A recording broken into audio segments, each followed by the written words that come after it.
And without further ado, I'd like to continue with the second part of our session today, wherein we have a very special guest, as Natraj sir had mentioned earlier. We have Sri Srutanjay Narayanan. So Srutanjay is actually, he's received the All India rank 75 in this year's UPSC Civil Services examination. Currently, he works as a customer success manager at a Chennai-based company called ChargeB. So Sitanjay is actually a graduate of geoinformatics from Anna University, post which he was a Young India Fellow from the Ashoka University. He has also worked with NASCOM Foundation and with the Federation of Democratic Reforms, which is FDR. So we, as a fun fact, Sritanjay did mention that he loves traveling the Indian countryside, and that has always inspired him. Stories, art, culture, all of that inspires him. We are really happy to have you, Sritanjay ji, with us today. And this is an opportunity for all of us. And in fact, I'd like to thank Thiru Veerabahu sir, who's actually the head of the Archie Tamil IS Academy, who's brought in all of these participants. And, you know, the participants here are all civil service aspirants. So please feel free, take this opportunity to engage, interact, and ask questions about preparation and so on, because we have somebody of our own state who's actually cleared the civils. So over to you, Sri Srutanjay. Please go ahead. Thank you very much, Kripa. எல்லாருக்குமே வணக்கம். Firstly, respected Shri Natraj sir. அவரை வந்து நான் என்னோட first attempt கொடுத்து clear ஆகாத போது தான் நான் முதல்ல நட்ராஜ் சாரை பார்த்தது. அதுக்கு முன்னாடி நிறையா ஐம் ஆல்சோ ஃப்ரம் மயிலாப்பூர், எங்க சார் இருக்காங்களோ அவங்களோட ஓன் கான்ஸ்டிடுவன்சிலேருந்து தான் நான் இருக்கேன். அதனால அவர் நிறைய ஷோஸ்ல, கான்சர்ட்ஸ்ல அதெல்லாம் பார்த்தேன். அஃப்கோர்ஸ் அவங்க சர்வீஸ்ல இருந்தபோது கூட many inspiring stories. So thank you very much Natraj sir for your encouragement. அவர் போய் ஒரு வாட்டி மீட் பண்ணும்போது கூட it was very encouraging. He said, no, you should give another attempt. You still have time and all of that. So it was very inspiring. So Natraj sir, thank you very much. Shri Vedanayan sir, very insightful talk. It's such an honor to actually meet you today and hear your thoughts on Indian agriculture. நிறைய பேருக்கு நிறைய விஷயம் தெரிஞ்சிருக்கும். But அவர் சொன்ன ஒரு optimism, அவர் வந்துட்டு இனிமேட்டு தான் ஒரு கோல்டன் ஏஜ் இருக்கு நமக்குன்னு சொல்றது வந்து I think on independence day it was extremely motivational for all of us, for youngsters, policy makers, அக்ரிகல்ச்சர்ல ஒர்க் பண்றவங்க எல்லாருக்குமே. ஸோ வேதநாயகன் சார் நன்றி.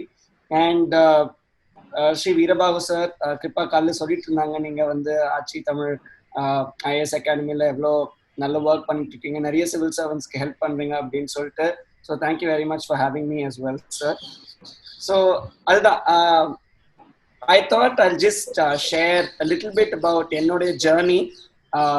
அண்ட் அதுலேருந்து நீங்கள் நிறைய கொஸ்டின்ஸ் தான் நான் எடுத்துக்கிறதா இருக்கேன். ஏன்னா நீங்கள் நிறைய பேர் ரொம்ப அழகான கொஸ்டின்ஸ் சாட் பாக்ஸ்ல கேட்டிருந்தீங்க. அப்படின்னா உங்களுக்கு நிறைய ஸ்கீம்ஸ் பற்றி ஒரு பெர்ஸ்பெக்டிவ் எல்லாம் ஏற்கனவே இருக்குன்னு எனக்கு நான் கண்டிப்பாக நம்புகிறேன். ஸோ இது வந்து எனக்கு நீங்கள் என்ன கொஸ்டின்ஸ் கேட்கறதா இருந்தாலும் ப்ரிப்பரேஷன் பற்றி நீங்கள் கேளுங்க. நான் வெறும் ஒரு ப்ராட் பாயிண்ட்ஸ் மட்டும், இன்ஃபேக்ட் வேதநாராயண் சார் சொன்ன வச்சே, அக்ரிகல்ச்சர் வச்சே நான் ஒரு ஸ்ட்ரக்சர் உங்களுக்கு சொல்லலான் இருக்கேன். அவர் நிறைய விஷயத்த சொன்னார். ஸோ அது எப்படி ப்ரிலிம்ஸ், மெயின்ஸ் அண்ட் இன்டர்வியூக்கு யூஸ் ஆகும்ட்டு ஒரு ஸ்ட்ரக்சர் சொல்றேன். ஸோ அதுதான் ட்ரிப்பா சொன்ன மாதிரி நான் ஜியோஇன்ஃபர்மேட்டிக்ஸ் படிச்சுட்டு அண்ணா யூனிவர்சிட்டியில படிச்சுட்டு, அதுக்கப்புறம் அசோகா யூனிவர்சிட்டி டெல்லியில படிச்சுட்டு, அதுக்கப்புறம் யங் இந்தியா ஃபெலோஷிப்னு ஒரு ப்ரோக்ராம் ஒரு 1 இயருக்கு பண்ணேன் டெல்லியில. அங்கதான் வந்து எனக்கு ஃபர்ஸ்ட் டைம் சிவில் சர்வீசஸ் பத்தி ஆக்சுவலி தெரிய வந்துச்சு. ஏன்னா டெல்லியில அவங்க படிக்கிறவங்க நிறைய பேர் அங்க படிப்பாங்க. எனக்கு இங்க சென்னையில என்னோட ஃப்ரெண்ட்ஸ், ஃபேமிலி யாருமே படிச்சது இல்லை, கவர்மெண்ட் சர்வீஸ்ல இல்லை. ஸோ அதுக்கப்புறம் நான் நாஸ்காம்ல முதல்ல வேலை பண்ணும்போது தான் ஓகே, கவர்மெண்ட்டுக்கு வந்து நிறைய ஸ்கோப் இருக்கு, அதுல நம்மளால பண்றதுக்கு, அது ஒரு கரியரா எடுத்துக்கிட்டா வந்து நம்மளுக்கு ஒரு இம்பாக்ட் லார்ஜ் ஸ்கேல்ல பண்றதுக்கான ஒரு வாய்ப்பு இருக்குன்ட்டு நான் ஃபர்ஸ்ட் சிஎஸ்ஆர்ல ஒர்க் பண்ணும்போது தான் தெரிய வந்துச்சு. ஸோ அதுக்கப்புறம் நான் இங்கே சென்னையில் வந்துட்டு அகாடமி சேர்ந்து சென்னையில் தான் ஃபுல்லாகவே நான் படித்தேன். என்னோட ஆப்ஷனல் வந்து சோஷியாலஜி அண்ட் என்னுடைய ஃபவுண்டேஷன் கோர்ஸ் எல்லாமே நான் சென்னையில் தான் படித்தேன். ஏன்னா என்ன இருந்தாலும் நம்மளோட மொழியில் நமக்கு தெரிஞ்ச டீச்சர்ஸ், அவங்களோட படிக்கும் போது நமக்கு அந்த கம்ஃபர்ட் லெவல் எப்போதுமே ரொம்ப நல்லாவே இருக்கும். நான் இங்கே சங்கர் அகாடமியில் படித்தேன். பட் நிறைய கோச்சிங் இன்ஸ்டியூட்ஸ் சென்னையில் இருக்கு. பட் எனக்கும் அந்த கம்ஃபர்ட், நான் டெல்லியில போய் படிச்சிருந்தாலும் நான் யூபிஎஸ்சிக்கு டெல்லியில ப்ரிப்பேர் பண்ணல. நான் சென்னைக்கு வந்துட்டு மறுபடியும் வீட்டில் இருந்து தான் படித்தேன். ஸோ நீங்கள் ஹோம் டவுன்லேருந்து படித்தாலோ இல்லைன்னா சென்னையில் படித்தாலோ ஐ திங்க் அது ஒரு பெரிய அட்வான்டேஜ். ஏன்னா ஒன்றும் நம்மளுக்கு அந்த லாங்குவேஜோட ஒரு கம்ஃபர்ட்டும் இருக்கும். நம்மளுக்கு தெரிஞ்ச ஆசிரியர்கள் டீச்சர்ஸ் கிட்ட படிக்கும் போது கண்டிப்பாக நமக்கு அந்த கான்ஃபிடென்ஸ் ஊட்டுறதுக்கு அது ரொம்ப யூஸ்ஃபுல்லாக இருக்கும். அதுக்கப்புறம் என்னோட ஃபர்ஸ்ட் பிலிம்ஸ் ஆக்சுவலி நான் கிளியர் பண்ணல. அந்த வருஷத்தோட பிலிம்ஸ் பேப்பர் ரொம்ப ரொம்ப கஷ்டமான ஒரு பிலிம்ஸ் பேப்பர். அதுலேருந்து நான் நிறைய விஷயம் என்னை பத்தியே தெரிஞ்சுக்கிட்டேன். அது நான் சொல்றேன். But it kind of gave me, அது ஒரு ஃபெயிலியர் வரும்போது ஒரு ஒரு இட் வில் கம் இன், என்ன பண்றதுனே தெரியாது. நம்மளுக்கு பியர் ப்ரெஷர் இருக்கும், வேலை எடுக்கணுமா, நம்ம கிளியர் பண்ணிடுவோம்னு நினைச்சோம், எல்லாமே இருக்கும். அந்த டைம்ல தான் நான் ஆக்சுவலி நட்ராஜ் சாரை போய் மீட் பண்ணேன். ஜெயபிரகாஷ் நாராயண் சார் கூட போய் ஹைதராபாத்ல போய் ஒர்க் பண்ணேன் ஒரு திங்க் டேங்க்ல. அதுக்கப்புறம் நிறைய லெக்சர்ஸ் ஆன்லைன் அதெல்லாம் படிச்சு டாப்பர்ஸோட வீடியோஸ் எல்லாம் அப்போதான் பார்க்க ஆரம்பிச்சேன். நம்ம மறுபடியும் இன்னொரு வருஷத்துக்கு படிக்கணும் அப்படின்னு சொல்லும் போது ஒருத்தவங்களுக்கும் ஒரு ஸ்ட்ராட்டஜி இருக்கும் அவங்களே மோட்டிவேட் பண்றதுக்கு. எனக்கு வந்து கொஞ்சம் பியூரோக்ராட்ஸா இருந்தவங்க அவங்களெல்லாம் போய் மீட் பண்ணாக்கா கொஞ்சம் இன்ஸ்பயர் ஆகும்னு நினைச்சேன். ஆனா கண்டிப்பா இன்ஸ்பயர் ஆச்சு. நான் சொன்ன மாதிரி நட்ராஜ் சாரோட அந்த இன்டராக்ஷன் எனக்கு இன்னும் ஞாபகம் இருக்கு. ஜேபி சாரோட ஒர்க் பண்ணது எல்லாம். நான் அப்புறம் என்னோட செகண்ட் அட்டெம்ப்ட் கொடுக்கும்போது ஃபுல்லாவே ஒர்க் பண்ணிட்டு தான் கொடுத்தேன். இப்போ வரைக்கும் அவங்க சொன்ன மாதிரி நான் சார்ஜ்பின் ஒரு ஸ்டார்ட் அப்ல ஒர்க் பண்ணிட்டு தான் இருக்கேன். ஸோ என்னோட எக்ஸ்பீரியன்ஸ் வந்து அந்த ஸ்ட்ராட்டஜில இருந்துச்சு. நான் அப்படி எப்படி பண்ணேன்ட்டு மட்டும் இப்போ நான் சொல்றேன். நீங்க எனக்கு என்ன கொஸ்டின்ஸ் கேட்கறனாலும் நீங்க கொஸ்டின்ஸ் கேளுங்க, நான் ஆன்சர் பண்றேன். If you just curate that, you know, இல்ல நான் என்னோட இமெயில் ஐடி கூட கொடுக்குறேன், நம்ம அப்புறமா கூட பேசலாம். ஸோ ஃபர்ஸ்ட் நான் ப்ரிலிம்ஸ்க்கு என்ன கத்துக்கிட்டேன் அப்படின்னாக்கா, இன்னைக்கு இப்போ வேதனா சார் இன்னைக்கு சொல்லியிருக்கிற மாதிரி நிறைய ஸ்கீம்ஸ் இருக்கு அண்ட் நிறைய சப்ஜெக்ட்ஸ் இருக்கு ப்ரிலிம்ஸுக்கு. ஸோ அது நம்ம எப்படி ஒரு ஸ்ட்ரக்சர்ல நம்ம படிச்சு ஒரு ரெலவென்ஸ் அது எப்படி இருக்கு. ஏன்னா ப்ரிலிம்ஸ் வந்து 2 ஹவர்ல நம்ம 100 கொஸ்டின்ஸ் எழுதும் போது நம்ம எவ்வளவு கொஸ்டின்ஸ் அட்டெம்ப்ட் பண்றோம் 1, அண்ட் நம்மளோட அக்யூரசி 2, அண்ட் அது ஸ்ட்ரெஸ் மேனேஜ் பண்ணிட்டு எப்படி நம்ம அந்த ரிஸ்க் எடுக்கிறோம் 3.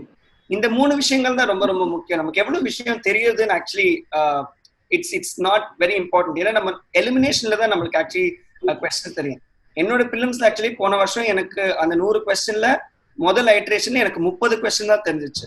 அண்ட் நம்ம கிளியர் பண்ணணும் அப்படின்னாக்கா அட்லீஸ்ட் 80ல இருந்து 85 கொஸ்டின் எழுதணும். ஸோ ஒரு 30 கொஸ்டின்ல இருந்து 50 கொஸ்டின் ரிஸ்க் எடுக்கிறதுங்கிறது ஒரு பெரிய விஷயம். பட் அதுக்கு தான் ஸ்ட்ராட்டஜி, அதுக்கு தான் எதுக்கு நம்ம அந்த மார்க் ப்ராக்டிஸ் பண்றோம்னாக்கா அந்த 30-40 கொஸ்டின்ல இருந்து ஷார்ட்ல இருந்து எப்படி நம்ம 50க்கு போய் அதுல அக்யூரசி நம்ம இம்ப்ரூவ் பண்றோங்கிறது தான் முக்கியம். இது எனக்கு ப்ரிலிம்ஸ்க்கு 2 ஸ்ட்ராட்டஜி தான் நான் சொன்னேன், எனக்கு ரொம்ப ஒர்க் ஆச்சு. ஒன்னு ஸ்ட்ரெஸ் மேனேஜ்மெண்ட்.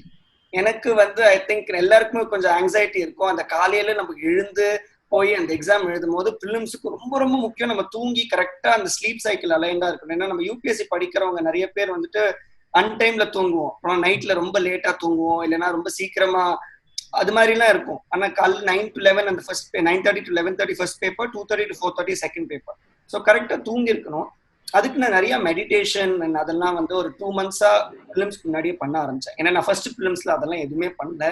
நான் நைட்டு 2 மணிக்கு தூங்குவேன். ஸோ அதே பழக்கத்துல போய் அடுத்த நாள் எழுதுறேன். எனக்கு அவ்வளவு தூக்கம் பிலிம்ஸ்ல. அதனால நம்ம எவ்வளவு படிச்சாலும் அது வந்து அக்யூரேட்டா எழுதுறது ரொம்ப ரொம்ப கஷ்டம்.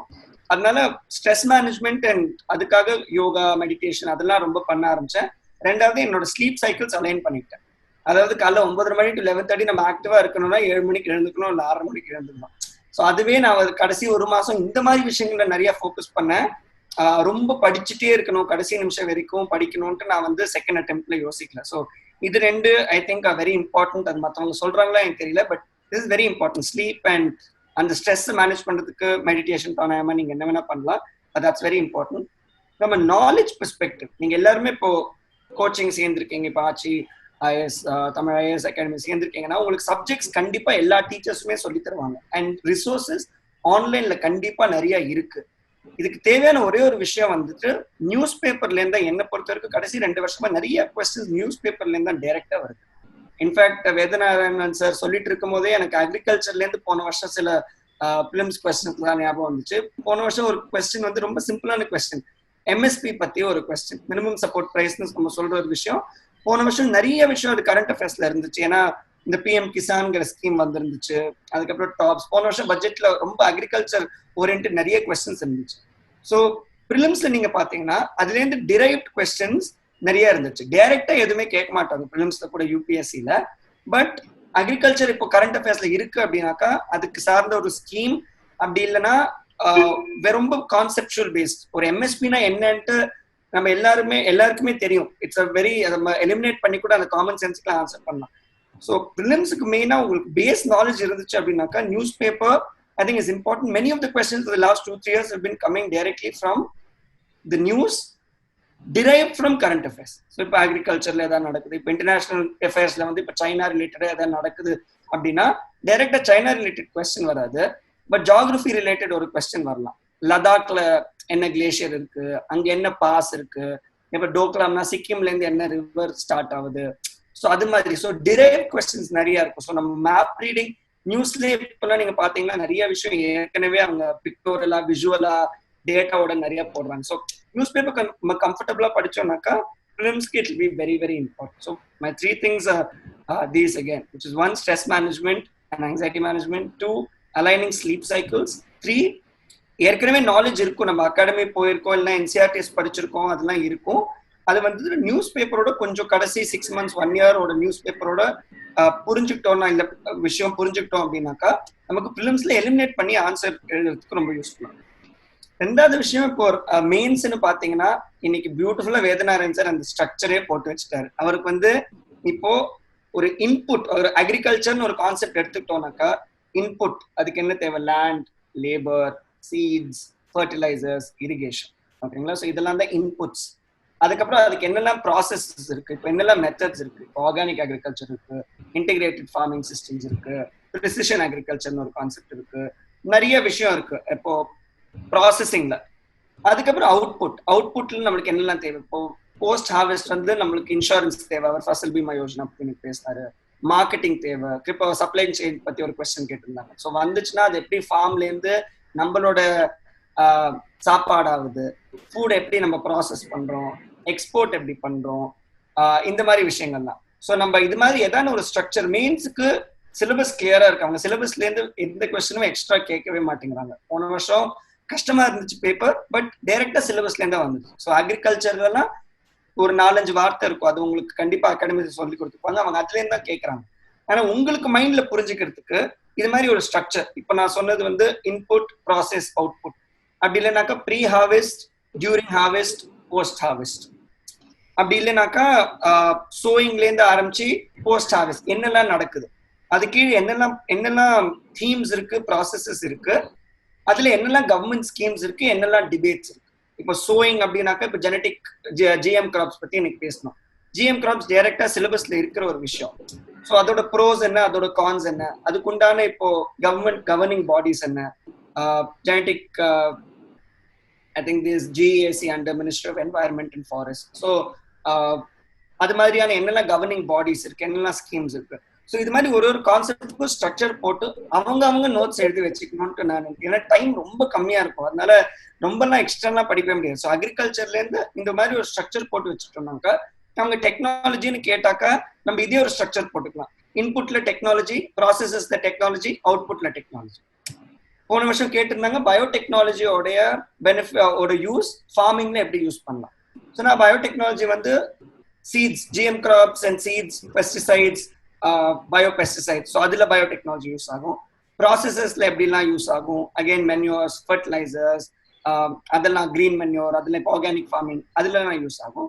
அப்புறம் அவுட்புட்ல என்னெல்லாம் யூஸ் ஆகும், இப்போ நம்ம வந்துட்டு ஃபுட் ப்ராசஸிங் பண்ணும்போது ப்ரெசர்வேட்டிவ்ஸ், அதுக்கப்புறம் ஆர்கானிக் ஃபார்மிங், ஸோ அதெல்லாம் எப்படிலாம் வந்து ஒரு டெக்னிக்கல் ஒரு பயோடெக்னாலஜி யூஸ் ஆகணும். இது மாதிரி ஒரு ஸ்ட்ரக்சர் போட்டுக்கிட்டோம்னா mains it will be very very very helpful. 1 structure, 2 I think a lot of writing practice. ஏன்னா நம்ம படிச்சுட்டே இருப்போம், எழுத மாட்டோம். என்ன வந்து நிஜமாவே ரொம்ப ஃபோர்ஸ் பண்ணி சங்கர் சார், என்னோட மேம், என்னோட அம்மா அப்படின்னா இன்னைக்கு எழுதணும் அப்படின்னா கண்டிப்பா எழுதியே ஆகணும். ஸோ அது நம்ம வந்து இனிஷியலா ஒரு அசைன்மெண்ட் மாதிரி எடுத்துக்கணும், இது நம்ம எழுதிதான் ஆகணும் அப்படின்னு சொல்லிட்டு. அந்த ஃபீட்பேக் வர ஐ திங்க் அதை நம்ம நிறைய இன்கார்பரேட் பண்ணி அடுத்தடுத்த டெஸ்ட், நிறைய டெஸ்ட் எழுதணும், நிறைய புக் படிக்கணும், அதெல்லாம் கிடையவே கிடையாது. சிலபஸ்க்கு நோட்ஸ் இருக்கா, அண்ட் நம்ம அந்த 3 hours அந்த 20 கொஸ்டின் நம்மளால கம்ஃபர்டபுளா எழுத முடியுதா அந்த நீட் பிரசன்டேஷனோட. ஸோ அதுக்கு நிறைய ப்ராக்டிஸ் தான் ரொம்ப முக்கியம் மெயின்ஸுக்கு. லாஸ்ட்லி இன்டர்வியூ, அஃப்கோர்ஸ் சார் மாதிரி இப்போ லெக்சர்ஸ், இப்போ வெபினார், இப்போ அர்த்தசாஸ்திரா பண்றது I think is very very very important and exciting. ஏன்னா நான் நட்ராஜ் சார் போய் 2 வருஷத்துக்கு முன்னாடி பார்த்தும் போது கூட இந்த மாதிரி விஷயம் தான் கேட்டிருந்தேன். சார் இது மாதிரி ஒரு பாலிசி செஷன்ஸ் அதெல்லாம் தமிழ்நாட்டில் இருந்தா நல்லா இருக்கும். ஸோ கிருப்பா இது சொன்னும் போது எனக்கு ரொம்ப ரொம்ப சந்தோஷமா இருந்துச்சு. ஸோ நீங்க இப்போ உங்களுக்கு இந்த ஆப்பர்ச்சுனிட்டி இருக்கு, இது மாதிரி ஒரு வெபினார் அதெல்லாம் அட்டென்ட் பண்றது வந்து நிறைய பேரால முடியாது. ஸோ இப்போ உங்களுக்கு தெரியும், இப்போ அர்த்தசாஸ்திரா மாதிரி வந்து ஒரு பப்ளிக் பாலிசிக்காக வெபினார்ஸ் நடத்துறாங்க, ஈவெண்ட்ஸ் நடத்துறாங்க அப்படின்னு தெரிஞ்சுச்சுன்னா நீங்க யூடியூப்ல நிறைய விஷயம் கண்டுபிடிக்கலாம். ஸோ யூடியூப்ல நிறைய இருக்கு. இப்போ நியூஸ் சேனல்ஸோட டிபேட்ஸ், ராஜ்யசபா டிவியோட டிபேட்ஸ், உங்களோட ஓன் லோக்கல் லாங்குவேஜஸோட டிபேட்ஸே இப்போ ரொம்ப ரொம்ப நல்ல ஹை குவாலிட்டியில இருக்கு. ஸோ நம்ம அவங்களுடைய அந்த டிபேட்ஸ் அதெல்லாம் கேட்டாக்கா நமக்கு கண்டிப்பா நம்மளோட ஒப்பீனியன் எப்படி ஆனஸ்டா ஹம்பிளா ஆனா ஒரு ஒரு நம்மளோட ஸ்டைலோட ஆப்டிமிஸ்டிக்கா எப்படி சொல்லலான்ட்டு மற்றவங்க பேசுறது கேட்டா நமக்கு வரும். எந்த லாங்குவேஜ் நம்ம இன்டர்வியூ கொடுக்கணும். ஆனால் இங்கிலீஷ் ரொம்ப முக்கியமா இருக்கிற ஒரு லாங்குவேஜ்ங்கிறதுனால as much as possible if we start speaking in English in front of the mirror with your parents. எனக்குலாம் நிறைய மார்க் இன்டர்வியூஸ் டெய்லி என்னோட அம்மா என் தம்பி வந்து உட்காந்து கிரில் பண்ணுவாங்க, கொஸ்டின்ஸ் கேட்டு டெய்லி எனக்கு நியூஸ் பேப்பர் எடுத்து இது பத்தி என்ன அது பத்தி என்ன. ஸோ அது ப்ராக்டிஸ்ல தான் வரும். நான் ரொம்ப ரொம்ப பயந்தேன் இனிஷியலா, என்னால பேசவே முடியாது, என்னால ஆர்டிகுலேட்டே பண்ண முடியாதுன்னு நினைச்சேன். But it takes a lot of practice for the marks, and for that you need to hear a lot. அது நிறைய கேட்டதை இன்னைக்கு சார் நிறைய கான்செப்ட்ஸ் பத்தி சொன்னாரு. ப்ரொடெக்டிவ் அக்ரிகல்ச்சர் பத்தியான கான்செப்ட், நிறைய ஸ்கீம்ஸ், இதெல்லாம் வெரி இன்ட்ரெஸ்டிங் திங்ஸ். இப்போ நம்ம இன்டர்வியூலையும் சொல்லலாம், மெயின்ஸ்லயும் எழுதும் போது நமக்கு அது ஒரு டிஃபரன்சியேஷனா இருக்கும். ஏன்னா அவர் இன்னைக்கு கீரை பத்தி சொன்னாரு, ஹார்டிகல்ச்சர் பத்தி சொன்னாரு, ட்ரைலேண்ட் கல்டிவேஷன் பத்தி சொன்னாரு. இது எல்லாருமே யோசிக்க மாட்டாங்க. ஏன்னா கீரை வந்து நம்ம சவுத் இந்தியால ரொம்ப நிறைய சாப்பிட்ற ஒரு விஷயம். ஸோ நம்ம கிரீன்ஸ் பத்தி ஸ்பினிஷ் பத்தி ஒரு பாயிண்ட் அக்ரிகல்ச்சர் எழுதினோம்னா அது நம்மள கண்டிப்பா டிஃபரன்ஷியேட் பண்ணும். ஸோ இன்னைக்கு இந்த பாயிண்ட் நம்ம வந்து நோட் பண்ணி வச்சுக்கலாம் நோட்ஸ் எடுக்கும் போது. அதுக்கப்புறம் ட்ரைலேண்ட் அக்ரிகல்ச்சர், மில்லட்ஸ், அதெல்லாம் வந்து நம்மளுக்கு சவுத்ல ரொம்ப ரொம்ப இப்போ எல்லாருமே வந்து ராகி, கேழ்வரகு, ஜவார் இதெல்லாம் தான் நம்ம நிறைய சாப்பிட்றோம். குதிரவாளி இதெல்லாம் தான் இப்போ ரொம்ப ஃபேமஸா இருக்கு. ஸோ இந்த மில்லட்ஸ் இந்த கான்செப்ட்ல நம்ம எழுதினோம் அப்படின்னாக்கா நம்மளுக்கு அந்த ஒரு எட்ஜ் கொடுக்கும் மெயின்ஸ்ல. அந்த ஜிஎஸ்ல ரொம்ப காம்படிட்டிவா இருக்கிறதுனால இந்த மாதிரி பாயிண்ட்ஸ் அட்லீஸ்ட் அக்ரிகல்ச்சர்ல நம்ம நோட்ஸ் எடுத்துக்கும் போது இதுன்னு எடுத்துட்டாக்கா it will be very very helpful. But yeah, apart from that, I think it's very important to have like good friends and family around who keep your entire space very positive. அதனால எனக்கு வந்து நான் meditate பண்றது, எனக்கு அந்த travelling Kirupa சொன்ன மாதிரி அப்பப்போ கொஞ்சம் ஊர் சைட் போயிட்டு வரதெல்லாம் எனக்கு ரொம்ப பிடிக்கும். அது எனக்கு ரொம்ப ஹெல்ப் பண்ணுச்சு. என் ஃப்ரெண்ட்ஸ் ரொம்ப ரொம்ப முக்கியம். சுற்றி இருக்கிறவங்க, நான் சோஷியல் மீடியாலாம் ரொம்ப யூஸும் பண்ண மாட்டேன். அதனால ரொம்ப நான் படித்த டைம்லலாம் ரொம்ப வாட்ஸ்அப் அதெல்லாம் யூஸ் பண்ணலை. ஸோ அது வந்து என் மேலேயே நான் போட்டுக்கிட்ட ஒரு ரெஸ்ட்ரிக்ஷன்ஸ். ஃபேஸ்புக், இன்ஸ்டாகிராம் அதெல்லாம் யூஸ் பண்ணல. ஏன்னா மைண்ட் ரொம்ப டிவியேட் ஆகாமல் இருக்கணும்னு சொல்லிட்டு அதை நான் ரொம்ப யூஸ் பண்ணல. And yeah, stress management and having that positive environment around you I think is very very important. நம்ம கேட்குற ஒரு விஷயமும் வந்து நம்மளால பண்ண முடியும், நம்மளோட கான்ஃபிடென்ஸை வந்து இன்க்ரீஸ் பண்ற மாதிரி இருக்கும். ஏன்னா இது வந்து ஒரு லாங் ஜேர்னி. அண்ட் இது படிக்கிற எல்லாருமே ஐம் ஷுவர் ஆர் ஒரு கன்விக்ஷனோட இருக்கிறவங்க தான் இது படிப்பாங்க, இல்லை அந்த ரிஸ்கே எடுக்க மாட்டாங்க. So salute everybody who tax this exam. எல்லாருக்குமே ஸ்டைல் டிஃப்ரெண்டா இருக்கும். பட் அந்த கான்ஃபிடென்ஸ் இன்க்ரீஸ் பண்ணிக்கிறதுக்கு நம்மளே ஒரு ஸ்ட்ரக்சர் கிரியேட் பண்ணிக்கணும். டீச்சர்ஸோட பேசுறதோ, ஃப்ரெண்ட்ஸோட பேசுறதோ, எங்க அம்மாவோட பேசுறதோ. எங்க அம்மாவோட எல்லாம் ரெண்டு நாளுக்கு ஒரு வாட்டி உட்காந்து 2 hour பேசுவேன். அவங்க எப்படி எவ்வளவு பொறுமையா கேட்டிருக்காங்கன்னு எனக்கு தான் தெரியும். பட் இப்படி ஃபீல் பண்றேன், அப்படி ஃபீல் பண்றேன். அண்ட் நான் ஒர்க்கும் பண்ணதுனால எனக்கு என்னுடைய மேனேஜர், என்னோட ஃபவுண்டர்ஸ்லாம் ரொம்ப சப்போர்ட். நான் ஒர்க்ல கத்துக்கிட்ட நிறைய விஷயத்த கூட என்னோட எக்ஸாம்ல எல்லாம் எழுதினேன். ஏன்னா நம்ம மற்றவங்களோட இன்ட்ராக்ட் பண்றது எனக்கு வந்து ஃபுல்லா வீட்டுல உட்காந்து படிக்க முடியாதுன்னு எனக்கு தெரியும். அதனால தான் நான் போய் இமீடியட்டா ஒரு ஸ்டார்ட் அப் ஜாயின் பண்ணேன். ஏன்னா அங்க என்ன பண்றாங்க, ஒரு டெக்னாலஜி பத்திலாம் நம்ம கத்துக்கிட்டாதான் நம்ம அதை பத்தி எழுத முடியும். இல்லை நாளைக்கு அது நம்மளே சர்வீஸ்குள்ள போனாலும் அதெல்லாம் யூஸ் பண்ண முடியும். அதனால எனக்கு கொஞ்சம் இந்த மாதிரி கொஞ்சம் ப்ராக்டிக்கலான விஷயம். நான் ஒர்க் பண்ணிட்டு படிச்சது ரொம்ப ரொம்ப கஷ்டம். டைம் மேனேஜ்மெண்ட் பத்தி யாரோ ஒரு கேள்வி கேட்டிருக்காங்க, நான் சொல்றேன் கண்டிப்பா. ஏன்னா ஒர்க்கும் பண்ணிட்டு நான் எழுதினால that was very hard. But நான் நினைக்கிறேன் எனக்கு நான் ஒர்க் பண்ணிட்டு எழுதுறதுனால தான் எனக்கு டைமோட ஒவ்வொரு நிமிஷமும் அவ்வளோ முக்கியமா இருந்துச்சு. So I could not waste any time. கார்ல போற டைமா இருக்கட்டும், தூங்குற டைமா இருக்கட்டும், ஒர்க் அவுட் பண்ற டைமா இருக்கட்டும், எல்லாமே வந்துட்டு it had to be pre plan. இல்லைனாக்கா நம்மளுக்கு டைம் போறதே தெரியாது. So on that note thank you very much for giving me this opportunity. நான் ஃபர்ஸ்ட் டைம் இது பேசுறேன், அதனால நான் ஏதானும் I hope it was relevant. எதனா தப்பா சொல்லியிருந்தேன்னா என்ன மன்னிச்சுக்கோங்க. நீங்க வந்துட்டு என்ன கொஸ்டின்ஸ் கேட்குறீங்களோ கண்டிப்பா கேளுங்க. And I'm very very thankful to Natraj sir, Veerababu sir, and yeah, it's an honor, Vedana and sir, to have shared this evening with you.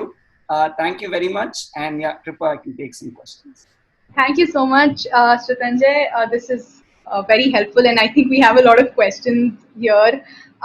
So let me sort of start with a couple of questions which are common around time management. Right. So with respect to working in a full-time job, நீங்க work பண்ணச்சே எப்படி prepare பண்ண side by side.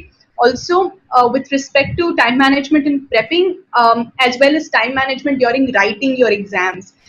So I think there are two aspects to it.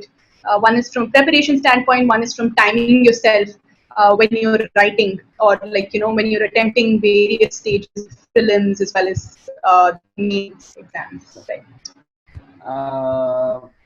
Yeah, so I'll first answer the first part. Enoda teacher Rajita ma'am irukanga, so she said it's very important for a bureaucrat to have a sense of time. Adnala honestly it's very important to be very conscious of what the time of the day is, how long we're doing things. I think just to be mindful, சாதாரணமாவே நம்ம பண்ற ஒரு விஷயத்துல it's very important to be mindful on நம்ம எவ்வளவு விஷயம் என்ன பண்றோம்ட்டு. I think that's generally very important, a lesson in mindfulness. நான் வந்துட்டு அட்லீஸ்ட் டைம் மேனேஜ்மெண்ட் கோச்சிங் இன்ஸ்டிடியூட்ல இருக்கும்போது அவங்க கொடுத்த time table I think I followed very very rigorously. இந்த சென்ஸ் டெஸ்ட் எல்லாம் மிஸ்ஸே பண்ண மாட்டேன். ஸோ எந்த டெஸ்ட் எப்போ எழுதணும்னாக்கா அண்ட் பேக் ஒர்க், ஃப்ரைடே வந்துட்டு ஒரு ஃபிலிம்ஸ் பேப்பர் எழுத போறோம் அப்படின்னாக்கா நம்ம கிளாஸும் அட்டென்ட் பண்ணணும், ஆப்ஷனலும் படிக்கணும், நம்ம அந்த டெஸ்ட்டுக்கும் படிக்கணும். So the best way is to focus as much as possible in class. Because நம்ம ஃபுல் டைம் கோச்சிங் எடுக்கும் போது எக்ஸ்ட்ரா டைம் படிக்கிறது வந்து ரொம்ப கஷ்டம். ஸோ ஃபர்ஸ்ட் நான் சொல்றது வந்து கோச்சிங் இருக்கும் போது it's very important just focus as much in class so that you are able to go and write. And it's very important to sit back for the analysis of the prelims questions because you learn so much more in the answer discussion after that. So that is when you are in coaching. Once you're done with coaching, I think ellarkume we have certain weak subjects and certain strong subjects, and you also know what the weightage of the exam is, right? Polity, environment, art and culture, history. These are three environment. So these four are like solid subjects. You need to give it time because most questions come from these in prelims. So you need to prioritize. இதெல்லாம் தான் முக்கியமான questions வரும் அப்படின்னு நமக்கு தெரிஞ்சாக்கா இந்த விஷயத்துக்கான உண்டான time வந்துட்டு நம்ம கண்டிப்பா நிறைய கொடுக்கணும். நான் ஆக்சுவலா 2-3 டாப்பர்ஸோட ஸ்ட்ராட்டஜி கண்டிப்பா யூஸ் பண்ணா, நான் முடிஞ்சா வேணா அந்த லிங்க்ஸ் அனுப்பிச்சு நான் கிருப்பாக்கு வேணா அனுப்பிச்சு விடுறேன். நீங்க you can share it with the larger community. சில பேர்லாம் இன்ஃபேக்ட் தமிழ்லயே ஒருத்தர் ரொம்ப சூப்பரா டைம் மேனேஜ்மெண்ட் பத்தி, on the day exam management பத்தி சூப்பரா சொல்லுவாரு. ஸோ அவரெல்லாம் நான் கண்டிப்பா அந்த கடைசி ஒரு மாசம் பிலிம்ஸ்க்கு முன்னாடிலாம் நான் கண்டிப்பா ஃபாலோ பண்ணேன். Basically you need to have a time table from morning to night which includes a lot of revision, tests, analysis and fitness, right? All of these four are important. So I gave a lot of time for my fitness and my yoga and all of that as well for prelims because that's important. But otherwise you need to revise current affairs, you need to do your static portion, you need to write a test, and you need to analyze. So my day was split into 8 hours. So I used to do almost 2 hours of each. So I'll start off with current affairs, then I'll go to some static, I'll write a test, I'll analyze it, and by the end of the day I used to do my yoga and meditation and go to sleep. So this was my structure for prelims at least. For mains also I followed the same thing. The difference being for mains, I again had to follow the timetable of optional and the GS mock test. I didn't go for any classes for mains. So I focused a lot more on 3 subjects for mains: optional, ethics, essay. So a lot of my time went on these 3. GS I attempted a lot of mock tests and kept 2 hours every day to work on GS because GS is an ocean. Everything from world history to economics to agriculture, everything is part of it. But நம்ம அந்த weightage புரிஞ்சிட்டு படிச்சாக்க optional I gave a lot of time. Ethics, essay I then gave a lot of time. GS I kind of gave consistently 2 hours every single day. But I wrote a lot of tests. So 3 hours you have to sit and write those tests, which become very, very important. Now for timing for both prelims and mains, it's purely practice. Prelims you can still finish in 2 hours, but it's to get the accuracy right, which means you have to take those risks in those 2 hours, right? The first time and all, I remember when I wrote, I was so scared. நான் முதல்ல பென்சில்ல mark பண்ணிட்டு அதுக்கப்புறம் தான் பென்ல mark பண்ணுவேன். எனக்கு அவ்வளோ பயந்துட்டு இருந்தேன், பென்ல ஒரு வாட்டி மார்க் பண்ணா எடுக்க முடியாதுன்னு சொல்லிட்டு. அது நிறைய டைம் எடுக்க ஆரம்பிச்சிச்சு. நான் கடைசி 1.5 hour முடிச்சதுக்கு அப்புறம் எனக்கு மறுபடியும் இது பென்ல மார்க் பண்றதுக்கு ஒரு 1/2 hour ஆகும். எனக்கு ரிஸ்க் எடுக்கிறதுக்கு அந்த டைம்ல எனக்கு டைமே இருக்காது. அதுதான் practice. So you have to become confident to take that risk. Because when I said 30-40 questions, then அந்த 85 போறது தான் இப்போ கடைசி ஒரு 2-3 வருஷமா ரொம்ப கஷ்டமா இருக்கு. ஸோ அது நம்ம எலிமினேஷன்ல தான் பண்ண முடியும், வேற வழியே இல்லை. ஸோ அந்த ரிஸ்க் எடுக்கிறதுக்கு அதுதான் நம்ம அந்த ஸ்ட்ரெஸ் கண்ட்ரோல் பண்றதுக்கு I think yoga and a lot of confidence you have to get. I remember taking like a glass of water or juice or something. அது கடைசி ஒரு 15 minutesல குடிச்சிட்டு நான் என்ன கடைசி ஒரு 10 minutes பண்ணேன்னு எனக்கு இன்னும் ஞாபகமே இல்லை prelims-ல என்ன பண்ணேன்னு சொல்லிட்டு. But I mean, for you to still be conscious, I think it's very important for prelims to take that risk in 2-3 iterations. First iteration or 30-40 questions, second iteration or 60 questions, third or 80 or 82. நம்மளோட comfort பொறுத்து, ஏன்னா நம்மளோட accuracy vary ஆகும். எனக்கு 85 attend பண்ணா 65 கரெக்டா இருக்கும் நார்மலா. சில பேருக்கு 75 அட்டென்ட் பண்ணா 70 கரெக்டா வரலாம். ஸோ அது ஒருத்தரும் பொறுத்து இருக்கு, அது கண்டிப்பா மாறும். ஆனா அந்த அக்யூரசி அதிகமா வரதுக்கு ப்ரிலிம்ஸுக்கு அட்லீஸ்ட் 2-3 ஐட்ரேஷன் தேவை. அதுக்கு தான் நிறைய மார்க் டெஸ்ட் போய் பண்றது முக்கியம். நான் போய் சென்டர்ஸ்ல போய் மார்க்ஸ் எடுத்தேன். அந்த வெயில்ல போய் நம்மளுக்கு அக்னி நட்சத்திரம் அப்போதான் போயிட்டு இருக்கும், மே எண்டுல அப்படி போயிட்டு இருக்கும் போது அந்த ஹீட்ல போய் எழுதுறது ஒரு கவர்மெண்ட் ஸ்கூல்ல, அதுதான் எக்ஸ்பீரியன்ஸ். அது மாதிரி ஒரு 2-3 நாள் போய் எழுதினேன். 2-3 டெஸ்ட் எழுதினால அது கொஞ்சம் ப்ராக்டிஸ் கொடுத்துச்சு. என்னோட சென்டர் வேற எங்கேயோ இருந்துச்சு, ரொம்ப தூரமா இருந்துச்சு. ஸோ அது காலையில நம்ம போறதுக்கு it also train your energy. So இந்த மாதிரி விஷயங்கள் லைக் ஐ செட், அந்த emotional intelligence and mindfulness is so much more important for prelims then actually எவ்வளோ தெரியும். நமக்கு எவ்வளோ தெரிஞ்சாலும் அங்கே போய் பயந்துருவோம். அது நம்ம அந்த ஸ்ட்ரெஸ்ஸை மேனேஜ் பண்றது I think it's very very important. Mains it's only practice. I mean, நான் ஒரு கோல் தான் வச்சிருந்தேன் என்னோட மெயின்ஸுக்கு. எல்லா 20 கொஸ்டினும் அந்த 3 hourல எழுதிடணும். கரெக்டா எழுதுறோம், கரெக்டா தான் எழுதுவோம், தப்பாலாம் எழுத மாட்டோம். ஆனா எல்லா கொஸ்டினும் முடிக்கணும். இல்லை எல்லா கொஸ்டினும் முடிக்கலனாக்கா நமக்கு மார்க்ஸ் போயிடும். ஒரு கொஸ்டின் விட்டாலும் 10 மார்க் போயிடும். அதனால எனக்கு மெயின் கோல் என்ன, நான் டெஸ்ட் எக்ஸாம் போறதுக்கு முன்னாடி ஒரு ப்ரேயர் சொல்லிட்டு 20 கொஸ்டினும் எப்படியான முடிக்கணும், அவ்வளவுதான். வேற எதுவுமே நான் ஒரு கோலை வச்சுக்கல. என் கிளாக் கூட வச்சுப்பேன்.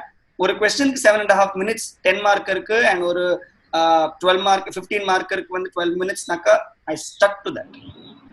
But there are strategies like you can do 7 questions in the first hour because your speed will be, or you can do 6 questions in the first hour because your speed will be a little less. You can do 7 questions in the second hour, and the third question you can do another 6 or 7 questions. So you have to, அது உங்களுக்கே அந்த ஒரு time தெரியும், இந்த 1 hour நம்மளால இவ்வளவு பண்ண முடியும்னு சொல்லிட்டு.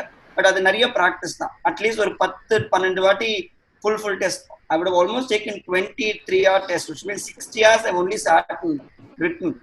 அதனால மெயின்ஸுக்கு I think it's very very important for you to write quite a lot and take that feedback and then write. So எழுத அந்த பயம் போயிடும். எனக்கே இங்கிலீஷ்லாம் கொஞ்சம் பயமா தான் இருக்கும் எழுதுறதுக்கு. நம்ம அதை கண்டிப்பா ஒத்துக்கணும். லாங்குவேஜ் நம்ம எல்லாருக்குமே கொஞ்சம் இங்கிலீஷ்ல எழுதுறது எல்லாராலையும் இப்போ எல்லாராலையும் எழுத முடியாது.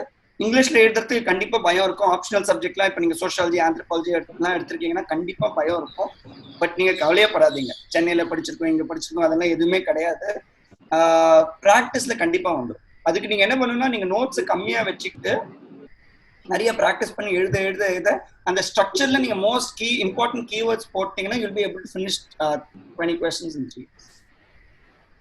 Thank you so much.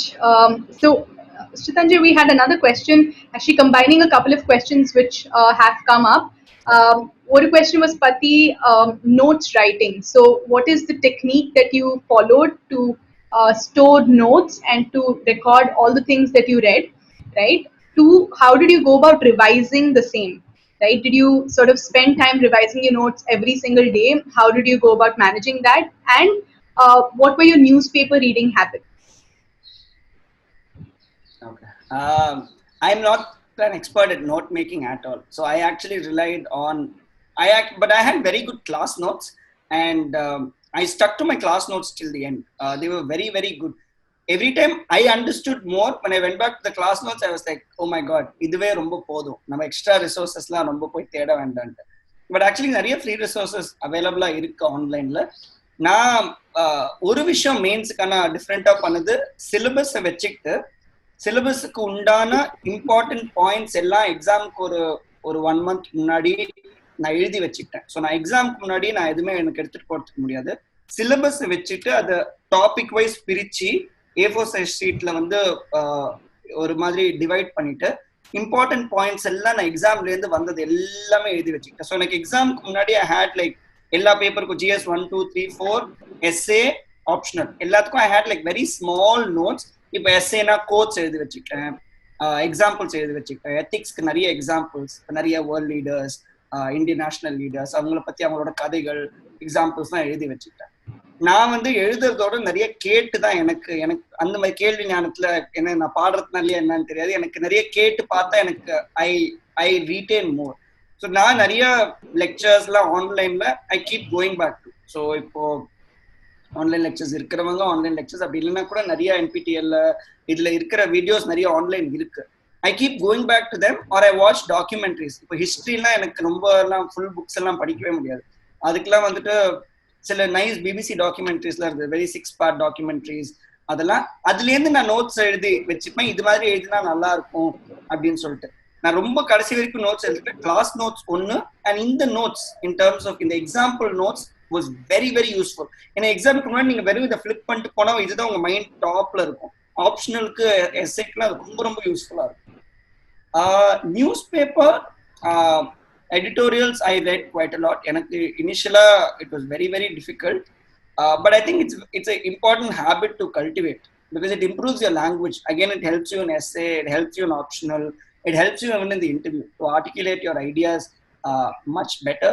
But I didn't take newspaper notes. நான் சில வேகங்களாம் நியூஸ் பேப்பரே இன்னொரு வாட்டி நியூஸ் பேப்பர்லாம் எழுதிடுவாங்க, அவ்வளோ திக்காலாம் நோட்ஸ் இருக்கும். நான் அவ்வளோலாம் எழுதவே இல்லை. ஏதாவது இன்ட்ரெஸ்டிங்கா இருக்கு, எக்ஸாம்பிள் ஏதாவது இருக்கு, இப்போ குட் கவர்னன்ஸ்ல ஏதாவது பேப்பர் 2ல ஏதாவது கவர்னன்ஸ் பத்தி எழுதிக்கலாம் அப்படின்னா, ஸோ நான் ஒரு நோட் புக் வச்சிருந்தேன். இது ஆக்சுவலி இன்னொரு டாப்பர் மதுபாலன்னு சொல்ற ஒரு ஸ்ட்ராட்டஜி தான், அவங்க சொல்லிதான் அது பண்ண ஆரம்பிச்சேன். ஒரு நோட் புக்கை வந்து GS 1 2 3 4 ஸ்டிக்கி நோட்ஸ் போட்டு பிரிச்சுக்கிட்டு என்னெல்லாம் நான் நியூஸ் பேப்பர்ல படிக்கிறேனோ அது இன்ட்ரெஸ்டிங்கா இருக்கு அப்படின்னா நான் இமீடியட்டா அந்த நோட் புக்ல எழுதி வச்சுப்பேன். அது ரொம்ப யூஸ்ஃபுல்லா இருந்துச்சு. இப்போ இந்த ஸ்கீம்ஸ் இந்த எக்ஸாம்பிள்ஸ்லாம் வந்துட்டு ஒரே நோட் புக் தான், 4 நோட் புக் எடுக்கல. ஒரு வாட்டி 4 நோட் புக் எடுத்துக்கிட்டா ஒண்ணுமே எழுதல. அதுல நமக்கு நிறைய இருக்குன்னு நினைச்சாலே நம்ம பயந்துருவோம். அதனால நான் ஒரே நோட் புக்லயே வந்துட்டு ஸ்டிக்கி நோட்ஸை போட்டு பிரிச்சு வச்சுக்கிட்டு அந்த book is now solid book. அதுல நிறைய எக்ஸாம்பிள்ஸ் இருக்கு. அதை நான் இன்டர்வியூ போறதுக்கு முன்னாடி கூட அது ஒரு வாட்டி படிச்சேன். ஸோ அது படிச்சா நம்மளுக்கு ஒருத்தருக்கும் ஒரு ஸ்டைல் இருக்கு. ஸோ அந்த ஸ்டைல்ல வந்து என்னெல்லாம் எனக்கு இதெல்லாம் சொல்லுவேன், இந்த திங்கர்ஸ் பத்திலாம் நான் பேசுவேன் தான் நான் நிறைய வாட்டி பேசுவேன். அந்த எக்ஸாம்பிள்ஸ் தான் எழுதி வச்சுக்கிட்டா it be like very very useful. So for again speaking about notes, one, those short notes for mains is very very important.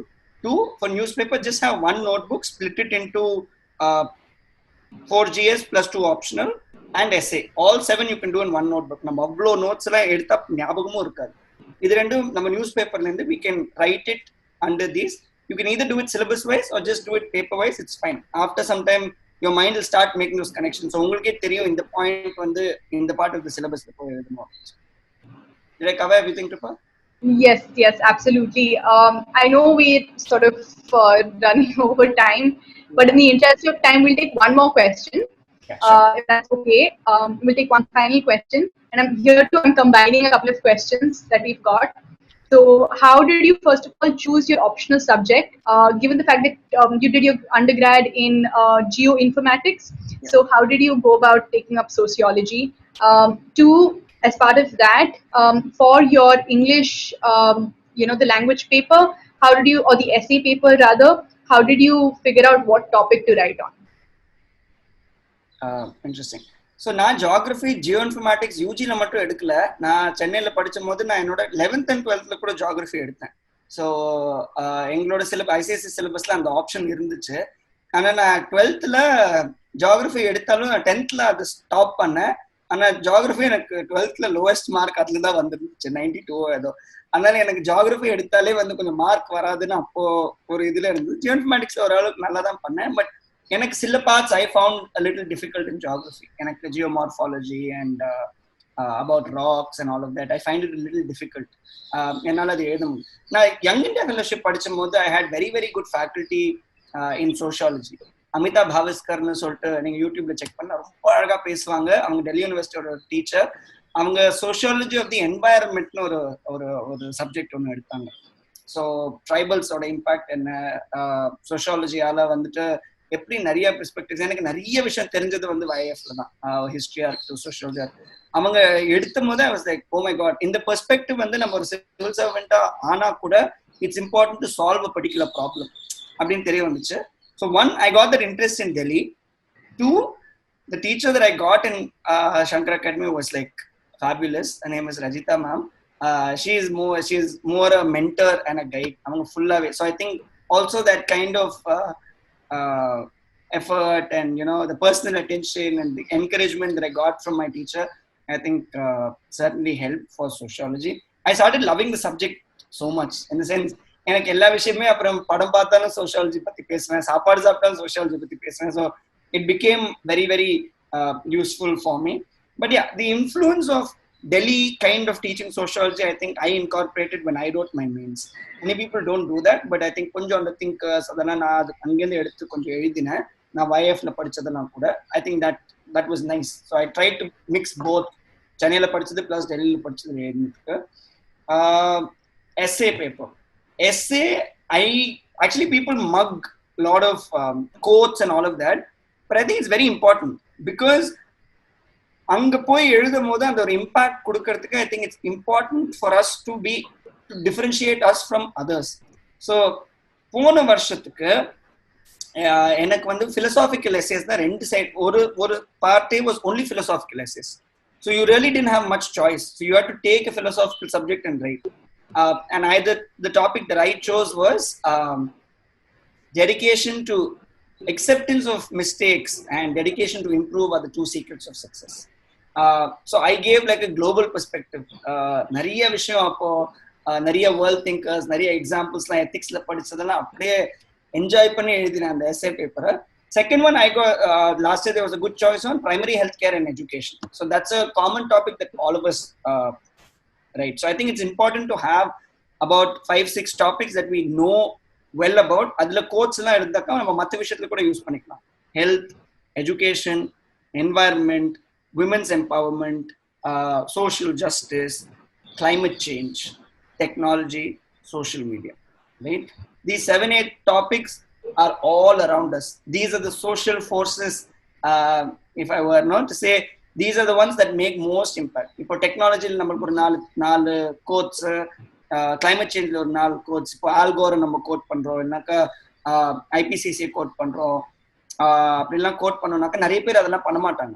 So நம்ம அதெல்லாம் பண்ணும் போது everybody will be like, O wow, that will differentiate your paper from others. இதுவே ஆனால் நான் போன வருஷம் எஸ்ஏல கொஞ்சம் நல்லா பண்ணலை என்னோட மார்க் எஸ்ஏஸ்ல. அதுக்கப்புறம் தான் இதெல்லாம் பண்ணணும்னு சொல்லிட்டு ஒரு கடைசி ஒரு 2-3 வாரத்துல நிறைய இந்த கோட்ஸ் எல்லாம் எடுத்து, மகாத்மா காந்தியோட கோட்ஸ், கலாம் சாரோட கோட்ஸ் அதெல்லாம் எடுத்து கொஞ்சம் எக்ஸாம்பிள்ஸ் ப்ரிப்பேர் பண்ணி வச்சுக்கிட்டேன். ஏன்னா எக்ஸாம்ல இட் வில் பி யூஸ்ஃபுல் அப்படின்னு சொல்லிட்டு. English is only a qualifying paper. It's important, but it's important because I didn't know this, but if your marks are similar in the rank list, they look at the compulsory paper. If everybody gets 1050, some 10 people get 1050, apparently your compulsory papers become important for you to who gets the higher rank. So even if you're taking Tamil and English as your qualifying paper, please do well in that, because that might just trigger that 1, 2, 3 ranks, which are also very important between, when it comes for your preferences. Did I cover that? Should I just speak about interview as well? I think yes please. I think you should. Please go ahead. Yeah, so optional, how to choose, someone's asked. So it's purely based on the teacher and the comfort level with that teacher, and if you think you'll be able to write that paper. எனக்கு social பத்தி கொஞ்சம் தெரிஞ்சதுனால I was like, I can take this. But அப்படி இல்லைன்னா the tip is to just read the NCERT of 11th and 12th. Otherwise online there are very good courses by the central government which is out on the public domain now. On NPTEL, on Swayam portal and all of that. 11th 12th ஓட NCERTs online லெக்சராகவே இருக்கும். So நீங்கள் அது கேட்கும் போது உங்களுக்கு பிடிக்குதான்னு பாருங்க. அது உங்களுக்கு பிடிச்சதுனாக்கா நம்ம கிளாஸஸும் அப்படிதான் இருக்கும், நம்ம பேப்பரும் அப்படிதான் இருக்கும். 11th 12th NCERTs லெவலில் தான் கொஸ்டின்ஸ் மோஸ்டாகவும் இருக்கும். ஆனால் இப்போ கொஞ்சம் கரண்ட் அஃபேர்ஸ் பேஸ்டாக கேட்குறாங்க. ஸோ எனக்கு ரொம்ப படிக்க பிடிக்காதுன்னு நான் சொன்னேன் என்சிஆர்டிஸ். அதனால நான் இந்த ஆன்லைன் வீடியோஸ் கேட்டு ஓகே எனக்கு இது பிடிச்சிருக்கு அப்படின்னு நான் டிசைட் பண்ணேன். So that could be one way in which you can select your optional paper. For interview is a personality test. It's not உங்களுக்கு எவ்வளோ நல்ல லாங்குவேஜ் தெரிஞ்சிருக்கு, இங்கிலீஷ் எவ்வளோ நல்லா தெரிஞ்சிருக்கு, அதெல்லாம் அவங்க டெஸ்டே பண்ணல. எனக்கு ஆக்சுவலி நான் ரொம்ப ரொம்ப பயந்தது இன்டர்வியூ. நிறைய பேர் சொன்னாங்க நீங்க இன்டர்வியூல நல்லா பண்ணிடுவீங்க, பட் நான் I was very scared because நம்மளால ஒரு ஒப்பீனியன் சொல்ல முடியுமா அப்படின்ட்டு எனக்கு தெரியல அப்போ. ஸோ நம்ம டீட்டெயில் அப்ளிகேஷன் ஃபார்ம் நம்ம டாஃப் எழுதினதுக்கு அப்புறம் மோஸ்ட் ஆஃப் மை கொஸ்டின்ஸ் இன்டர்வியூல டாஃப்லேருந்து தான் வந்துச்சு.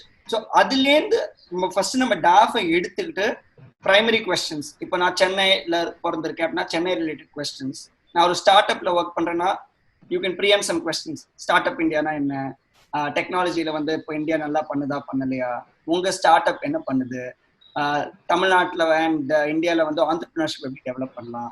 தமிழ்நாட்டில் வந்து 2018 வந்து honourable chief minister of Tamil Nadu released action plan for start ups from 2018 to 2023. I didn't know about it for a long time. Then I read so much about it. And my own startup was actually funded by Tamil Nadu government to go for an international conference in Dublin. So அதெல்லாம் தெரியும் போது okay கவர்மெண்ட்டும் வந்து start அப்ஸ்க்கு இவ்வளோ support பண்ணுறாங்க அப்படின்னு தெரிய வந்துச்சு. அப்புறம் என்னோட இன்ட்ரெஸ்ட் ஏரியாஸ், ஸோ இப்போ எனக்கு கர்நாடிக் மியூசிக் இருந்துச்சு. அதுக்கப்புறம் வந்துட்டு எனக்கு என்ன குட் கவர்னன்ஸ் யாத்திரா நான் போயிருக்கிறது, YIF பற்றி போயிருக்கேன்னா லிபரல் ஆர்ட்ஸ்னா என்ன, லிபரல் ஆர்ட்ஸோட யூஸ்ஃபுல்னஸ் என்ன, அட்மினிஸ்ட்ரேஷன், நிறைய ரிலேட்டட் கொஸ்டின்ஸ். நம்ம ஃபர்ஸ்ட் டைம் இன்டர்வியூ போறோம்னா ரொம்ப டிராஸ்டிக்கான கொஸ்டின்ஸ் கேட்க மாட்டேங்க. எனக்கு கேட்ட கொஸ்டின்ஸ் எல்லாமே வந்துட்டு ஏன் இதனால இதோட ரெலவென்ஸ், லிபரல் ஆர்ட்ஸோட ரெலவென்ஸ் என்ன, YIFல என்ன படிச்சீங்க, சோஷியாலஜில இருந்து ஒரு கொஸ்டின், ஜியோ இன்ஃபர்மேட்டிக்ஸ்ல இருந்து ஒரு 4 கொஸ்டின், டெக்னாலஜி ஸ்டார்ட் அப்ஸ்ல இருந்து ஒரு 5-6 கொஸ்டின். ஸோ ரொம்ப ஆஃப் த கிரிட் எனக்கு போல இது. ஸோ டார்க் பேஸ்ட் கொஸ்டின்ஸ் ஆர் இம்பார்ட்டன்ட். அது நிறைய நம்ம ப்ராக்டிஸ் பண்ணிட்டோம் அப்படின்னா, ஸோ இதுல நான் இன்டர்வியூல கொஞ்சம் கோட்ஸ் எல்லாம் கூட ப்ரிப்பேர் பண்ணிட்டேன். ஏன்னா எனக்கு ஸ்கோப் இருந்துச்சு. ஏன்னா நான் என்னோட ப்ரொஃபைல் கொஞ்சம் டிஃப்ரெண்டா இருந்ததுனால இவங்க இதோட ரெலவென்ஸ் இப்படி சொல்லியிருக்காங்க. ஸ்டீவ் ஜாப்ஸ் அந்த லிபரல் ஆர்ட்ஸ் பத்தி இப்படி சொன்னாரு. அப்புறம் வந்துட்டு ராம்சந்திர குஹா வந்து இந்தியாவே ஒரு ஸ்டார்ட் அப் மாதிரி, அதனால டைனமிக்கான ஒரு சுச்சுவேஷன்ல பப்ளிக் பாலிசியில பண்றதுக்கு நிறைய ஸ்கோப் இருக்கு, இம்பாக்ட் பண்றதுக்கு நிறைய ஸ்கோப் இருக்கு, இந்தியா தான் ஃபியூச்சர் அப்படின்னு சொல்லும் போது ஆப்டிமிஸ்டிக்கா இருக்கும். ஸோ நம்ம கொஞ்சம் படிச்சிருக்கோம், எக்ஸ்ட்ரா படிச்சிருக்கோம் அப்படின்ட்டு சொல்லும் போது யூஸ்ஃபுல்லா இருக்கும். பட் ப்ரொஃபைல்லேருந்து கொஸ்டின்ஸ் அதுக்கு நிறைய பாயிண்ட்ஸ் நம்மளும் எழுதிக்கணும். நான் ஆக்சுவலி இன்டர்வியூக்கு தான் நிறைய நோட்ஸ் எடுத்தேன். நீங்க நோட்ஸ் எப்படி எடுக்கணும்னு கேட்டீங்க, நான் மெயின்ஸ்ல எடுத்ததோ இன்டர்வியூல தான் நிறைய நோட்ஸ் எடுத்தேன். ஒரு கொஸ்டினுக்கும் எப்படிலாம் பதில் சொல்லலாம் அப்படின்ட்டு 3 பாயிண்டா. What will be your top 3 interventions 3 point. நீங்க secretary of of remote sensing space ஆனீங்கன்னா நீங்க என்ன பண்ணுவீங்க 3 பாயிண்ட். லிபரல் ஆர்ட்ஸோட யூஸ் என்ன 3 பாயிண்ட். ஸோ நிறைய யோசிச்சு எழுதினது ஆக்சுவலி இன்டர்வியூ. நிறைய ப்ராக்டிஸ். அது வந்து நம்ம நோட்ஸ் எழுதினா வராது. எங்க அம்மா கிட்ட சொல்லி ப்ராக்டிஸ். அண்ட் இங்கிலீஷும் நிறைய vocabulary, பிகாஸ் நாங்களும் வீட்டில் தமிழ்ல தான் பேசுவோம், இங்கிலீஷ்ல பேச மாட்டோம். அதனால நம்மளுக்கு இங்கிலீஷ்ல பேசணும் ஒரு இன்டர்வியூ அப்படின்னாக்கா நிறைய ப்ராக்டிஸ் பண்ணணும். ஸோ இதை ஃப்ரெண்ட்ஸோட உங்க டீச்சர்ஸோட ப்ராக்டிஸ் பண்ணாக்க that will be like super helpful. Thank you so much.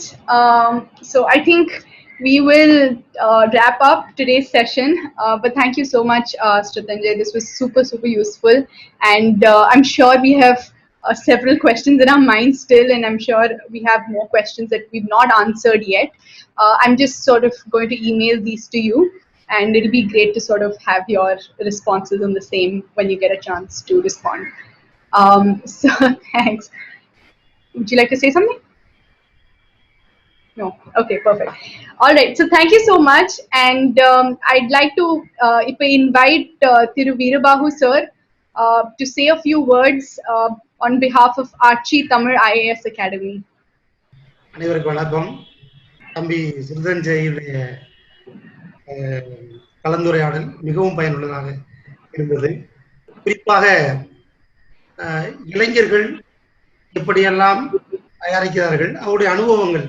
நான் எங்க காலத்துல படிக்கிற போது இருந்த அனுபவங்களை விட இப்ப இருக்கக்கூடிய மாணவருடைய அனுபவங்கள் எப்படி இருக்கிறது என்பதை புரிந்து கொள்ள வாய்ப்பாக இருந்தது. நிறைய என்சிஆருடைய வீடியோஸ் எல்லாம் அவர் பார்த்துக்கிறாரு என்பது பொது நல்லா இருந்தது. மாணவர்கள் அதை பின்பற்றலாம்.